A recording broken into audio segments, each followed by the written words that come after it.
हाँ तो नमस्कार बच्चों, कैसे हो आप लोग सभी। आई होप आप लोग अच्छे होंगे, अपनी पढ़ाई को अच्छे से कर रहे होंगे। तो देखिए, आज के इस वीडियो लेक्चर में हम लोग क्या करेंगे कि एक बहुत ही इम्पोर्टेंट क्वेश्चन को प्रूव करने वाले। ठीक है, क्वेश्चन क्या है कि उत्तल दर्पण में सिद्ध करें 1/v प्लस 1/u बराबर 1/f। ठीक है, ये क्वेश्चन देखिए बहुत ही इम्पोर्टेंट है, क्योंकि ये क्वेश्चन आपको बोर्ड एग्जाम में 6 नंबर में, ठीक है, 6 नंबर में पूछा जाता है। ठीक है, तो सोचिए अगर ये 6 नंबर में पूछा जा रहा है तो कितना इंपॉर्टेंट है। ठीक है, और हर बार इस तरह का क्वेश्चन आपको बोर्ड एग्जाम में देखने के लिए मिलेगा। ठीक है, तो चलिए हम लोग क्या करेंगे, इस क्वेश्चन को प्रूव करेंगे। ठीक है, और साथ ही साथ मैं बताते चलूँगा कि कहाँ किस स्टेप में आपको कितना नंबर मिलेगा, वो साथ ही साथ हम लोग डिस्कस करते हुए चलेंगे। ठीक है, तो क्वेश्चन आप लोग को पता ही है कि उत्तल दर्पण में सिद्ध करना है 1/v प्लस 1/u बराबर 1/f। इससे पहले मैंने अवतल दर्पण में करा दिया है, अगर वो आप उस वीडियो को नहीं देखे हैं तो उसका लिंक आपको डिस्क्रिप्शन में मिल जाएगा, वो वीडियो आप लोग देख लीजिएगा। ठीक है, चलिए आज हम लोग क्या करना है कि अब उत्तल दर्पण में प्रूव करना है। ठीक है, तो देखिए सबसे पहले प्रूव करने के लिए क्या लिखना है, आपको हल लिख लेना है। ठीक है, हल लिख लेना है। ठीक है, अब हल लिखने के बाद सबसे पहले आपको फिगर बनाना है। ठीक है, फिगर बनाना है। देखिए फिगर कैसे बनेगा, तो सबसे पहले अवतल दर्पण बनाना है। कौन सा दर्पण है, अवतल दर्पण बनाना है। ठीक है, ये एक अवतल दर्पण है और अवतल दर्पण में जान रहे हैं कि ये क्या है, तो ये एक मुख्य अक्ष है। ठीक है, ये क्या है, तो मुख्य अक्ष है। ठीक है, अब मुख्य अक्ष के सामने, ठीक है, ये मुख्य अक्ष है और यहाँ ये क्या होता है, तो इसको बोलते हैं ध्रुव, मतलब ध्रुव को पी से डिनोट करते हैं। ठीक है, अब यहाँ देखो मुख्य अक्ष के सामने, ठीक है, यानी दर्पण के सामने, ठीक है, मुख्य अक्ष पर एक वस्तु लेते हैं जिसका नाम लेते हैं ए और इसका नाम लेते हैं बी। ठीक है, अब यहाँ से देखो, ठीक है, यहाँ से ये वस्तु मुख्य अक्ष के समांतर जा रही है। ठीक है, इस वस्तु से एक किरण मुख्य अक्ष के समांतर जा रही है। ठीक है, और ये किरण कुछ इस प्रकार जा रही है। ठीक है, तो देखो यहाँ जो है ना, यहाँ ये जो है ना पीछे की ओर, यहाँ से जब देखो दर्पण की ओर जा रही है तो दर्पण से परावर्तन के बाद ये फोकस से आती हुई प्रतीत होती है। कहाँ से आती हुई प्रतीत हुई, फोकस से आती हुई प्रतीत होती है। तो यहाँ हम क्या बना लेंगे, फोकस। ठीक है, अब देखो दर्पण के पीछे इसका इमेज बनता है। उत्तल दर्पण में जो प्रतिबिंब बनता है वो दर्पण के पीछे बनता है। ठीक है, तो यहाँ इसको क्या मान लिया हम, फोकस मान लिया। ठीक है, ये हम लोग का क्या है, तो एफ है। ठीक है, अब यहाँ से ये परावर्तित हो गई। ठीक है, ये परावर्तित किरण, ये आपतित किरण थी और ये परावर्तित किरण थी। ठीक है, ये बन गया। ठीक है, अब दूसरा किरण आपको यहीं से लेना है। ठीक है, और गुजारना है कहाँ से, वक्रता केंद्र से। कहाँ से गुजारना है, वक्रता केंद्र से। ठीक है, तो यहाँ से किरण आपको देखिए यहाँ जो है ना, यहाँ आपको ऐसे ले जाना है। ठीक है, यहाँ तक, उसके बाद यहाँ से आपका डॉटेड लाइन ले जाना है। ठीक है, डॉटेड लाइन ले जाना है। ठीक है, और ये यहाँ जो मिला ना, ये हो गया आपका वक्रता केंद्र। क्या हो गया, वक्रता केंद्र हो गया। ठीक है, समझ गए। अब जहाँ ये किरण आपस में एक दूसरे को काटी, वहाँ पर क्या बनेगा, इमेज बनेगा। क्या बनेगा रे, इमेज बनेगा। ठीक है, तो इसका नाम देते हैं ए डैश इमेज का और इसका नाम बी डैश दे देते हैं। ठीक है, समझ गए। चलिए ये आपका फिगर बन गया। ठीक है, अब दर्पण का नाम देना चाहें तो दर्पण का नाम दे दीजिए एम और एम डैश। ठीक है, और इसका नाम दे दीजिए, नहीं कुछ तो एन दे दीजिए। ठीक है, अब आपके पास में सबका नाम है। ठीक है, और फिगर भी बन गया। ठीक है, फिगर कैसे बनाए एक बार देख लीजिए। ठीक है, सबसे पहले हम क्या किए, एक दर्पण बनाए। कौन सा दर्पण, तो उत्तल दर्पण बनाए। ठीक है, और उत्तल दर्पण के सामने मुख्य अक्ष पर क्या रखें, एक वस्तु रखें। वस्तु क्या है, तो ए बी है। ठीक है, अब इस वस्तु से दो प्रकाश ले जाना है, दो किरण ले जाना है। ठीक है, दो किरण ले जाना है। पहला किरण मुख्य अक्ष के समांतर ले गए। ठीक है, पहला किरण मुख्य अक्ष के समांतर ले गए। ठीक है, तो मुख्य अक्ष जैसे समांतर ले गए तो ये दर्पण से परावर्तन हुआ और परावर्तन के बाद फोकस से आती हुई प्रतीत हुई। देखो उत्तल दर्पण में आती हुई प्रतीत होती है, वास्तविक इमेज नहीं बनती है, इसमें काल्पनिक इमेज बनती है। ठीक है, तो इसीलिए इसमें प्रतीत करना पड़ता है। ठीक है, तो यहाँ जो ना आती हुई प्रतीत हुई, ये जो किरण है ये दर्पण से परावर्तन के बाद लौट गई। ठीक है, लेकिन ये जो लौटी है कहाँ से परावर्तित हुई, प्रतीत हुई, तो ये फोकस से आती हुई प्रतीत हुई। ठीक है, अब उसी वस्तु से फिर दूसरा किरण हम लोग लिए जो कि वक्रता केंद्र पर हम लोग ड्रॉ किए। कहाँ पर, वक्रता केंद्र पर। देखिए ये जो लाइन है ना, ये हम सीधा वक्रता केंद्र पर ले गए। ठीक है, अब जैसे ये लाइन ले गए और ये दोनों किरण यदि जहाँ पर एक दूसरे को काटी वहाँ पर क्या बना, इमेज। जैसे यहाँ पर काटी एक दूसरे को तो यहाँ क्या बना, तो इमेज बना। यहाँ क्या बना, तो इमेज बना। ठीक है, तो इस इमेज का नाम दे दिए, यानी इमेज मतलब क्या है, प्रतिबिंब। इस प्रतिबिंब का नाम दे दिए ए डैश और बी डैश। ठीक है, समझ गए। बताइए क्या ये फिगर आप लोगों से बन जाएगा। चलिए अगर आपका अगर फिगर बना लेते हैं, ठीक है, फिगर बनाने के लिए आ गया तो यहाँ से आपका 2 नंबर फिक्स हो जाएगा। फिगर अगर आप बना लेते हैं तो 2 नंबर आपका फिक्स हो जाएगा। ये जो है, ठीक है, क्वेश्चन रहेगा आपके पास में, और क्वेश्चन के साथ में क्वेश्चन को लेके आप अगर फिगर बना लेते हैं तो यहाँ से आपको 2 नंबर मिल जाएगा। कितना नंबर? 2 नंबर। देखिए हम क्या बोले कि टोटल आपको इसमें 6 नंबर मिलेगा। कितना नंबर? 6 नंबर। लेकिन अगर आप फिगर बना के भी छोड़ देते हैं आपको कितना नंबर मिल जाएगा? तो 2 नंबर आपको मिल जाएगा। ठीक है, तो 2 नंबर आपका श्योर हो गया। ठीक है, बताइए क्या 2 नंबर तक आप सीख चुके, मतलब फिगर बनाना आप सीख चुके? बताइए, अगर सीख चुके तो कमेंट में लिखिए यस सर हम लोग को फिगर बनाना आ गया। ठीक है, चलिए अब अगर आप फिगर बना लिए तो अब देखिए क्या लिखना है। हम अगर पूछे ये दर्पण है, कौन सा दर्पण? उत्तल दर्पण। तो हम लोग माने क्या है, एम और एम डैश एक उत्तल दर्पण है। ठीक है, जो हम बोलेंगे वही लिखेंगे भी, ध्यान सुनना। ये देखो दर्पण क्या है, तो एम और एम डैश कैसा दर्पण है? तो उत्तल दर्पण है। ठीक है, और यहाँ जो वस्तु रखी गई है तो ये दर्पण के सामने ही है कि नहीं है? दर्पण के सामने कौन वस्तु? ए बी वस्तु रखी गई है। ठीक है, ए बी वस्तु रखी गई है, जिसका इमेज मतलब प्रतिबिंब कहाँ बन रहा है? दर्पण के सामने या दर्पण के पीछे? दर्पण के पीछे बन रहा है। दर्पण के पीछे इसका प्रतिबिंब बन रहा है। तो प्रतिबिंब कैसा बन रहा है? ए डैश बी डैश। क्या बोले कि एम और एम डैश एक उत्तल दर्पण है, दर्पण के सामने ए बी एक वस्तु रखी गई है, जिसका प्रतिबिंब कहाँ बन रहा है? दर्पण के पीछे ए डैश बी डैश बन रहा है। ठीक है, बस यही चीज़ को लिख देना है। ठीक है, देखिए कैसे लिखेंगे। लिखेंगे माना एम डैश एक उत्तल दर्पण है। ठीक है, उत्तल दर्पण है। ठीक है, दर्पण के सामने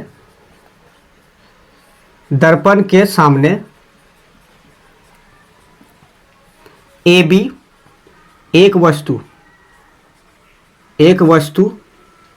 रखी गई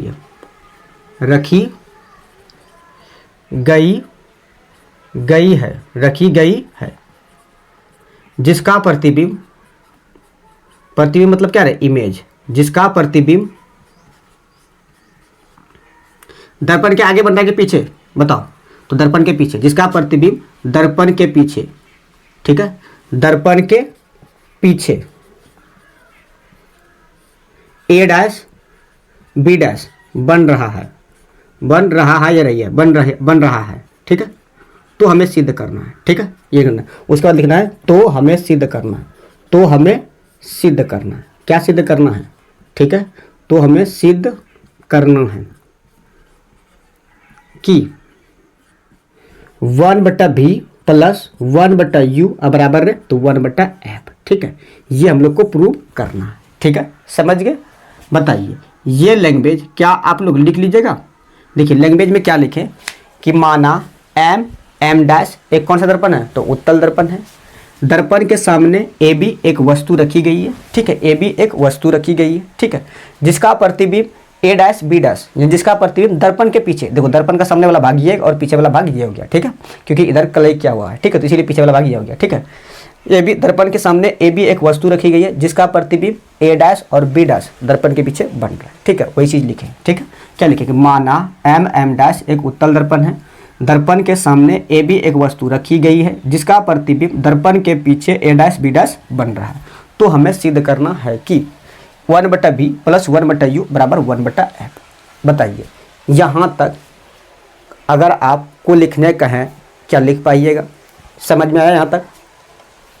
अगर यहाँ तक क्लियर है तो यहाँ देखो 2 नंबर यहाँ आपको मिल गया, और अगर आप लैंग्वेज लिख देते हैं तो 1 नंबर आपको लैंग्वेज में मिल जाएगा। ठीक है, तो टोटल यहाँ से आपको कितना नंबर मिल गया? 3 नंबर। यहाँ तक में आपको कितना नंबर? तो 3 नंबर। देखिए 6 नंबर का ये क्वेश्चन है, आपको मिल के तक गया तो 3 नंबर आपको मिल गया। ठीक है, आपको 3 नंबर के लिए और आपको अभी सॉल्व करना है। ठीक है, अब यहाँ से आपका रचना स्टार्ट होता है। ठीक है, तो रचना लिखना चाहे तो लिख दीजिए। ठीक है, अब यहाँ देखिए हम आपको ट्रायंगल दिखाना चाह रहे हैं। ठीक है, देखिए यहाँ से ये देखा यहाँ गया है। ठीक है, फिर यहाँ से देखो यहाँ गया है, फिर यहाँ से यहाँ गया। ठीक है, त्रिभुज ए बी सी आपको दिखा। देखिए त्रिभुज ए बी सी दिखा क्या? दिख गया सर। त्रिभुज ए बी सी में पूछें कि ये जो है ना ये क्या लंब होगा? सॉरी 90 डिग्री होगा क्या? हाँ 90 डिग्री होगा। ठीक है, उसके बाद देखिए इसी में त्रिभुज और दिखा रहे हैं, यहाँ से यहाँ तक गए। ठीक है, यहाँ से यहाँ तक गए, फिर यहाँ से यहाँ तक आए। ठीक है, एक त्रिभुज हो गया ए बी सी, जिसका नाम है ए बी सी। दूसरा त्रिभुज देखिए ए डैश बी डैश और यह देखिए सी, क्या त्रिभुज बन रहा है? बन रहा है ना, और इसी ट्रायंगल में आ रहा है। और इसके बारे में पूछिए ये कितना डिग्री, तो सर ये भी 90 डिग्री। और देखिए इसका भी कोण यही है और इस त्रिभुज का भी कोण यही है, एक कोण देखिए बराबर है, ठीक है।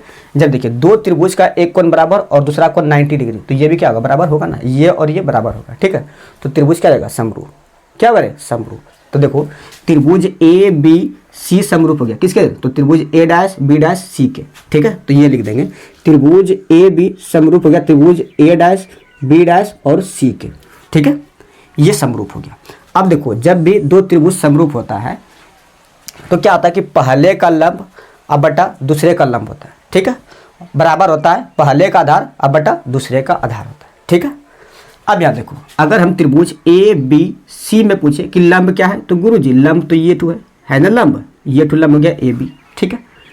त्रिभुज ए बी सी में अगर वही पूछे कि त्रिभुज ए डैश बी डैश और सी में लंब क्या होगा, तो त्रिभुज सर इसमें जो लंब होगा ना वो ए डैश बी डैश होगा ना। तो यहाँ हम लोग क्या लिखेंगे, ए बी बटा ए डैश बी डैश बराबर। अब अगर हम इसका आधार पूछें तो आधार क्या होगा, देखो लंब ये हो गया और 90 डिग्री के सामने वाली भुजा ये ठो, तो ये क्या होगा, कर्ण होगा। आधार क्या होगा, तो ए सी, यानी त्रिभुज ए बी सी में आधार के बारे में पूछे तो यहाँ से लेके यहाँ तक क्या होगा, आधार हो जाएगा, ठीक है। ये जगह आधार, यानी आधार क्या होगा, ए सी। अब बट्टा में देखो अगर हम त्रिभुज ए डैश बी डैश और सी में पूछें आधार क्या होगा, देखो 90 डिग्री के सामने वाली भुजा ये ठो क्या होगा, कर्ण, और ये ठो लंब है, तो बचा क्या ये, तो ये क्या जगह आधार, यानी आधार का आधार कौन सी भुजा है, तो ए डैश और सी, ये क्या गया, आधार, ठीक है। अब यहाँ तक लिखने के बाद क्या करना है, इसको समीकरण 1 मान लेना है। बताइए समीकरण 1 जो निकाले ये चीज़ समझ में आया, बताइए कमेंट करके। देखो हम क्या बोले कि त्रिभुज ए डैश बी डैश और सी में एंगल ए जो है वो 90 डिग्री है, और त्रिभुज ए डैश बी डैश और सी में एंगल ए कितना है, यहाँ भी 90 degree, angle A dash 90 degree, ठीक है। यहाँ एंगल ए था और यहाँ एंगल ए डैश 90 डिग्री था, ठीक है। और त्रिभुज ए बी और सी में देखो सी कोण इसमें भी है और सी कोण इसमें भी है, दोनों का कॉमन एंगल क्या है, तो सी ही है, ठीक है। तो इसीलिए त्रिभुज क्या गया, समरूप हो गया। और जब त्रिभुज समरूप होता है तो क्या होता है कि लंब बटा लंब बराबर आधार बटा आधार हो जाता है, ठीक है। तो वही चीज़ हम लोग की है, ठीक है। अब उसके बाद फिर इसको क्या गया, समीकरण 1 मान लिया। बताइए यहाँ तक में कोई दिक्कत है क्या, नहीं ना। चलिए अब यहाँ तक भी दिक्कत नहीं है तो हम इधर लिख रहे हैं, दूसरा त्रिभुज आपको दिखा रहे हैं, ठीक है। देखिएगा यहाँ, अब यहाँ देखिए एन, यहाँ से देखिए ये आ गया एन पी और एफ, यहाँ तक ये देखिए क्या ये त्रिभुज बन रहा है, हाँ सर त्रिभुज बन रहा है ना, एन पी और एफ बना ना त्रिभुज। अब उसके बाद देखिए एक त्रिभुज और आपको दिखा रहे हैं, ए डैश बी डैश और एफ, क्या यहाँ से ये त्रिभुज बनेगा, देखिए हम इसको मिला देते हैं, क्या बनेगा ये त्रिभुज, बनाना। अब देखिए ये देखो यहाँ P जो एंगल P है ये 90 डिग्री और ये भी क्या है, तो 90 डिग्री, ठीक है। अब इसका 90 डिग्री ये और इसका, यानी त्रिभुज एन पी एफ का 90 डिग्री एंगल P जो है वो 90 डिग्री है, और ए डैश बी डैश और एफ का ये भी एंगल ए देखो कितना है, 90 डिग्री, ठीक है। उसके बाद त्रिभुज एन पी एफ का, यानी इसमें भी देखो एफ आ रहा है और इसमें भी एफ आ रहा है, ठीक है। देखो दो त्रिभुज का एक कोण 90 डिग्री है और दूसरा कोण क्या है कि दोनों में कॉमन है, ठीक है। तो क्या होगा, त्रिभुज समरूप हो जाएगा, ठीक है। तो क्या होगा, त्रिभुज समरूप होगा किसके रे, तो ए डैश या त्रिभुज होगा बी डैश और एफ के, ठीक है। तो ये हो गया त्रिभुज समरूप। और अभी जस्ट बताया कि जब त्रिभुज समरूप होगा तो एक का लंब बटा दूसरे का लंब होगा, अब बराबर क्या होगा, एक का आधार बटा दूसरे का आधार, ठीक है। तो इसका अगर लंब पूछे तो यहाँ 90 डिग्री यहाँ बन रहा है, 90 डिग्री के सामने वाली भुजा ये होगा, ये क्या होगा, कर्ण होगा, और ये क्या होगा, आधार हो जाएगा। तो बचा क्या, एन पी। देखो एन पी देखने में टेढ़ा लग रहा है तो, लेकिन ये क्या है, अगर आपको जूम करके देखिएगा तो ये आपको सीधा नजर आएगा, ठीक है। तो ये क्या आएगा, लंब हो जाएगा, एन पी यहाँ क्या होगा, लंब होगा। अब बटा इसका लंब तो आप जान ही रहे हैं क्या है, तो ए डैश और बी डैश है, क्या रहे, ए डैश और बी डैश है, बराबर क्या जाएगा। अब यहाँ देखो यहाँ क्या है, तो इसका आधार अगर देखें त्रिभुज एन पी और एफ का आधार देखें क्या होगा, पी और एफ क्या होगा, आधार, पी और एफ जो होगा वो क्या होगा, आधार, ठीक है। और त्रिभुज ए डैश बी डैश और एफ में देखें तो आधार क्या जाएगा, ए डैश एफ, आधार क्या होगा, ए डैश एफ हो जाएगा आधार, ठीक है।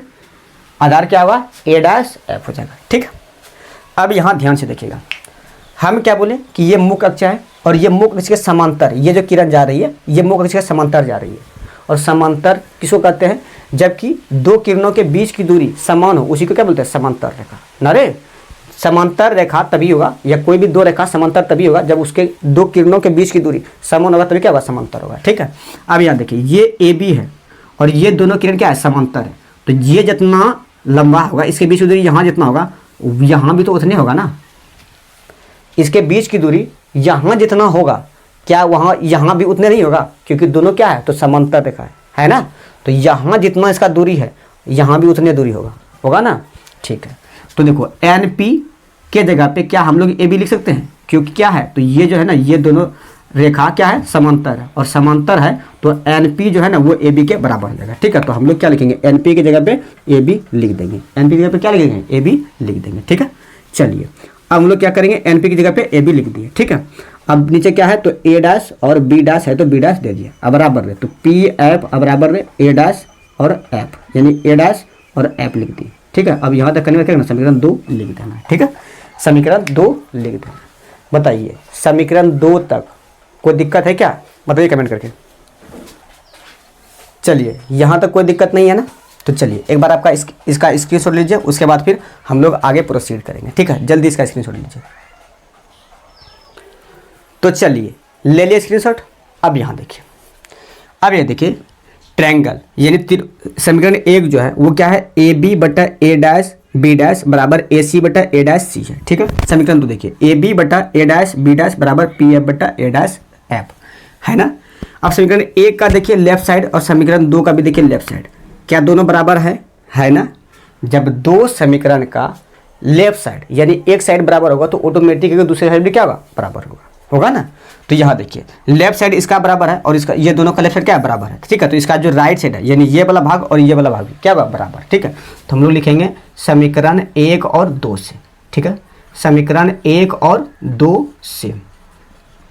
तो देखिए समीकरण 1 और 2 हम लोग के पास में क्या है। ठीक है, तो क्या जाएगा ए सी अब बटा रहे तो क्या जाएगा ए डैश सी हो जाएगा, अब बराबर रहे तो पी एफ अब बटा रहे तो क्या जाएगा ए डैश एफ हो जाएगा। ठीक है, ये हम लोग के पास में आ जाएगा। ठीक है, अब यहाँ देखिए, अभी यहाँ तक करने के बाद अब यहाँ आपको ध्यान मतलब विशेष ध्यान देना है। क्यों, क्योंकि यहीं अधिकतर गलती होता है, इसीलिए आपको यहाँ विशेष ध्यान देना है। ठीक, अब यहाँ देखिए यहाँ चेंजेस होगा और यहीं पे अधिकतर गलती होता है, क्योंकि आज मैं ऑफलाइन में बता रहा था तो अधिकतर बच्चे इसी जगह नहीं समझ रहे थे। ठीक है, तो जब ऑफलाइन में जब हम पढ़ा रहे थे तो नहीं समझ में आ रहा था, तो ऑनलाइन में हो सकता है कि आप लोग को और नहीं समझ में आए। ठीक है, तो इसीलिए यहाँ विशेष ध्यान देना है। ठीक है, यहाँ देखिए ए सी है ना, अब ए और सी यहाँ से लेके यहाँ तक है। ठीक है, अब बताइए कि यहाँ ये वस्तु है और यहाँ वक्रता केंद्र है, वस्तु से लेके वक्रता केंद्र की कोई दूरी होता है क्या, नहीं ना।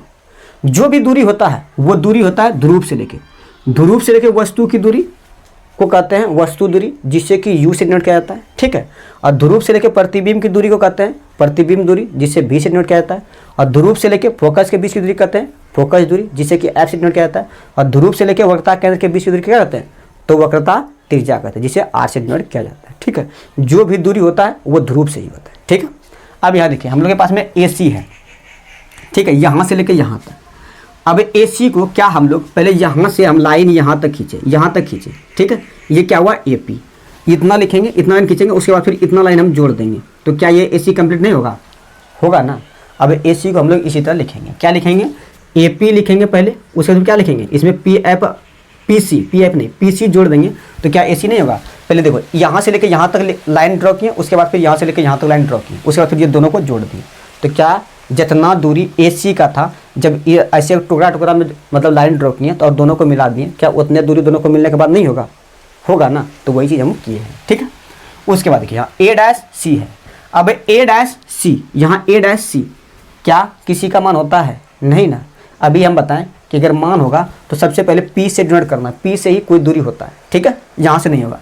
यह है प्रतिबिंब दूरी, यहाँ से लेकर वक्रता केंद्र के बीच की दूरी को कुछ नहीं होता क्या, नहीं। लेकिन हम लोग को चाहिए क्या ए डैश सी चाहिए। ठीक है, अब देखिए यहाँ ध्यान से, अगर हम लोग पहले एक चीज़ करें पी और सी ये है ना रे, ये देखिए पी दे दिए और ये सी एक लाइन ड्रॉ कर दिए। अब इसमें से हम क्या किए, ये पी है ये है और यहाँ से लेकर यहाँ तक ये ए है। ठीक है, यहाँ से लेकर यहाँ तक ए है, यहाँ ए डैश है। ठीक है, ए डैश और ये पी है। अब इतना अगर हम काट दें तो ये इधर क्या बचेगा ए डैश सी बचेगा, क्या यही तो बचेगा ना रे, बचेगा यही तो, क्या यही है नीचे है ना यही ए डैश सी। तो हम लोग ए डैश सी को क्या इस लिख सकते हैं, पहले पी सी ड्रॉ कर लेंगे, उसमें उसके बाद पी सी ड्रॉ करने के बाद अगर पी ए डैश घटा देंगे तो क्या हम लोगों के पास ए डैश सी नहीं बचेगा ना। तो यही चीज़ हम लोग करेंगे। ठीक है, क्या लिखेंगे पी सी में हम लोग क्या घटा देंगे तो पी ए डैश घटा देंगे, तो हम लोग के पास में क्या बचेगा ए डैश सी। बताइए समझ में आया? देखो समझ में नहीं आएगा तो कमेंट करते रहना, ठीक है। चलिए समझ में आ गया ना। चलिए अब दूसरा देखिए, यहाँ क्या है पी एफ। देखो यहाँ से लेके ध्रुव से लेके फोकस के बीच की दूरी को फोकस दूरी करते हैं, तो ये तो डायरेक्ट दिख ही रहा है, इसको चेंज नहीं करेंगे। जो डायरेक्ट दिख जाएगा उसको चेंज नहीं करेंगे, ठीक है। तो ये पी एफ ही रहने देंगे। अब बता रहे ए डैश एफ, क्या ए डैश एफ यानी यहाँ से लेके यहाँ तक किसी का मान होता है क्या? नहीं ना। अब हम ए डैश एफ लिख रहे हैं, ठीक है। अब देखो हम पहले क्या किए कि पी से लेके एफ तक चले, ये आ गया एफ, ठीक है। ये क्या आ गया एफ, और यहाँ पी है। अगर हम पहले पी से लेके एफ तक चले, ठीक है। अब बीच में यहाँ क्या है, तो यहाँ ए डैश ले लेते हैं, ठीक है। ए डैश ले लेते हैं, हमको चाहिए ए डैश, मात्र इतना दूरी। अब हम पी से एफ तक पहले चले, उसके बाद फिर पी से लेके हम अगर यहाँ तक दूरी घटा दें, ठीक है। पी से लेके हम ए डैश तक दूरी घटा दें, यानी इसमें से ये पूरे में इतना घटा देंगे, तो बचेगा क्या? इतने बचेगा ना।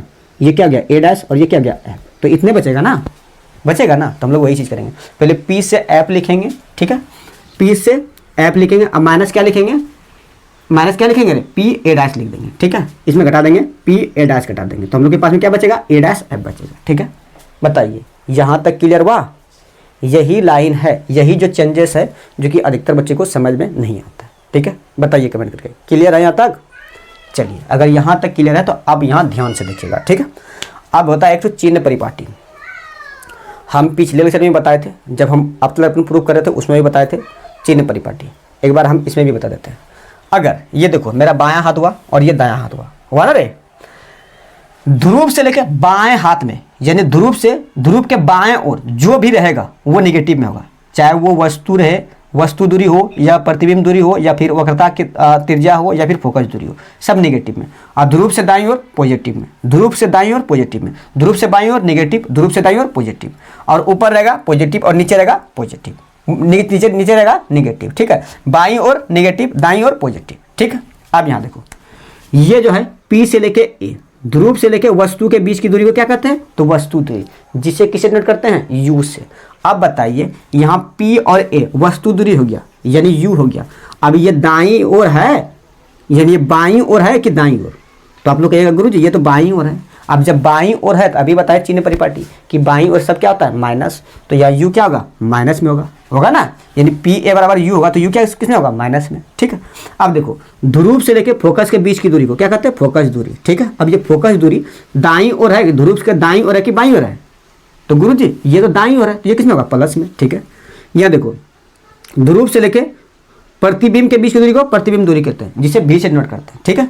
अब ये दाईं ओर है कि बाईं ओर है, तो गुरुजी दाईं ओर है, तो किसमें होगा, तो ये भी किसमें होगा, प्लस में होगा, ठीक है।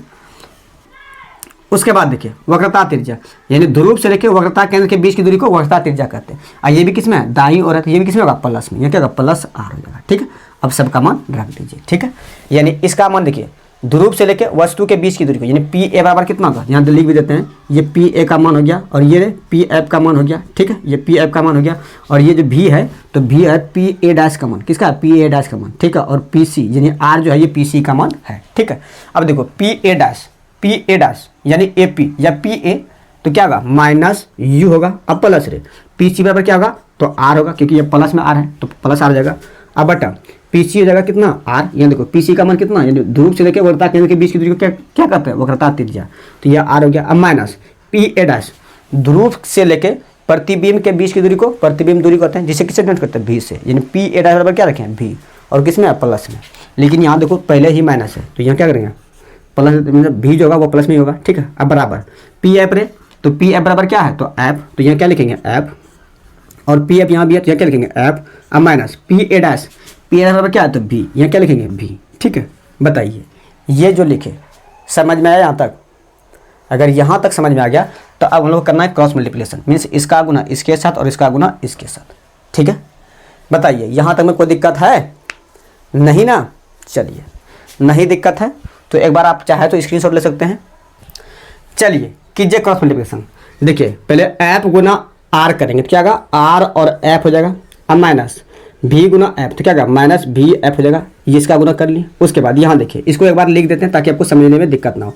माइनस यू प्लस आर हो जाएगा, इंटू क्या होगा, एफ माइनस भी, ठीक है। क्या करेंगे, एक बार इसको लेके ई पूरे के साथ गुना, उसके बाद इसको लेके ई पूरे के साथ गुना, ठीक है। तो कीजिए आर एफ, अब माइनस क्या होगा, भी एफ बराबर क्या करें, minus Guna F, minus you Guna F, तो क्या होगा माइनस यू एफ, अब माइनस गुना माइनस प्लस और यू गुना भी, तो यू भी हो जाएगा। ठीक है, उसके बाद देखिए यहाँ प्लस आर गुना एफ, तो आर एफ, अब माइनस भी आर गुना भी, तो क्या होगा भी और आर जाएगा, हो गया ना। अब देखिए आर एफ इधर भी प्लस में, बराबर के लेफ्ट साइड में प्लस में और बराबर के राइट साइड में प्लस में, तो ये दोनों क्या होगा कैंसिल हो गया। ठीक है, तो हम लोग के पास में क्या बचा, तो माइनस भी एफ हो गया ना, बराबर माइनस यू एफ, अब प्लस रे तो यू भी आ गया। ठीक है, अब माइनस भी और आर बचा है। ठीक है, अब देखिए एक तो रिलेशन होता है, रिलेशन क्या होता है, यहाँ देखिए यहाँ लिख देते हैं कि आर बराबर होता है 2f। ठीक है, आर बराबर क्या होता है, तो 2f। ठीक है, अब यहाँ देखिए ये आर है, इसके जगह पे क्या लिख देंगे 2f लिख देंगे। ठीक, पहले यहाँ ध्यान से देखिए, ये इधर माइनस में तो इसको लगेगा इधर, किस में होगा प्लस में, ये भी माइनस में, इसको लगेंगे इधर, किस में होगा प्लस में। ठीक है, क्या होगा माइनस भी एफ, अब minus minus minus plus U F, ये देखो किस में होगा, तो प्लस में ये भी होगा, तो क्या होगा भी और आर, आर के बदले में क्या लिखेंगे 2f, तो क्या होगा 2। ठीक है, यानी 2 भी एफ होगा, क्या करें या 2 भी एफ डायरेक्ट लिखते हैं, यानी 2 और ये क्या होगा भी और एफ। ठीक है, भी और एफ बराबर इधर क्या बचेगा, तो यू भी बचेगा। ठीक है, अब यहाँ देखो 2 भी एफ और माइनस 1 भी एफ, यानी 2 भी एफ में 1 भी एफ घटाएंगे, क्या बचेगा, तो भी एफ बचेगा, अब प्लस यहाँ क्या बचेगा यू एफ बराबर में, तो यू भी बचेगा। ठीक है, अब देखो ये चीज़ हम लोग के पास में आ गया। ठीक है, अब यहाँ तक करने के बाद क्या करना है कि दोनों तरफ यू भी एफ से भाग देना है। ठीक है, तो यहाँ हम लोग लिख देंगे। ठीक है, यहाँ से लिख देते हैं, अब जगह का कमी हो गया तो इधर हम हटा देते हैं। ठीक है, लिखेंगे दोनों तरफ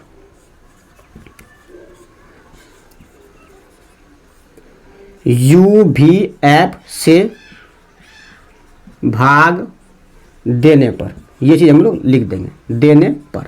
ठीक है, यू भी एफ से भाग दे दिए। ठीक है, तो यहाँ क्या गया, तो यहाँ है भी और एफ, अब बेटा क्या होगा, तो यू भी एफ, अब प्लस रे तो क्या है, तो u और f है ऊपर में, अब भाग किसे देंगे, तो u भी f से, अब बराबर क्या है, तो बराबर है u भी, क्या रे u और v, तो इसमें भाग किसमें देंगे, किसे देंगे, तो u भी f से। ठीक है, अब इसमें से जो कटेगा उसको कटा दीजिए, भी f से भी f कैंसिल हो गया, u f से u और f कैंसिल हो गया, u भी से u भी कैंसिल हो गया, तो यहाँ क्या बचा u और ऊपर क्या बचा है 1, यानी 1/u हो गया, अब प्लस यहाँ क्या बचा, तो यहाँ बचा b, यानी क्या 1/v, अब बराबर है तो इधर क्या बचा 1/f। ठीक है, यही ना प्रूफ करना था हम लोग को। देखो क्या प्रूफ करना था, 1/v अब प्लस 1/u बराबर 1/f। देखो ये तो प्लस में है, तो आप चाहें तो इसको ऐसे भी लिख सकते हैं। ठीक है, इसको ऐसे भी लिख सकते हैं, कैसे 1/v अब प्लस 1/u अब बराबर 1/f। ठीक है, तो ये हो गया प्रूफ। ठीक है, बताइए ये प्रूफ समझ में आया। चलिए अगर यहाँ तक क्लियर है तो आज के लिए हम लोग इतना ही रखेंगे। बाकी बात ये वीडियो आपको कैसा लगा आप कमेंट करके ज़रूर बताइएगा, और चैनल पे नए होंगे तो चैनल को सब्सक्राइब भी कर लेना। ठीक है।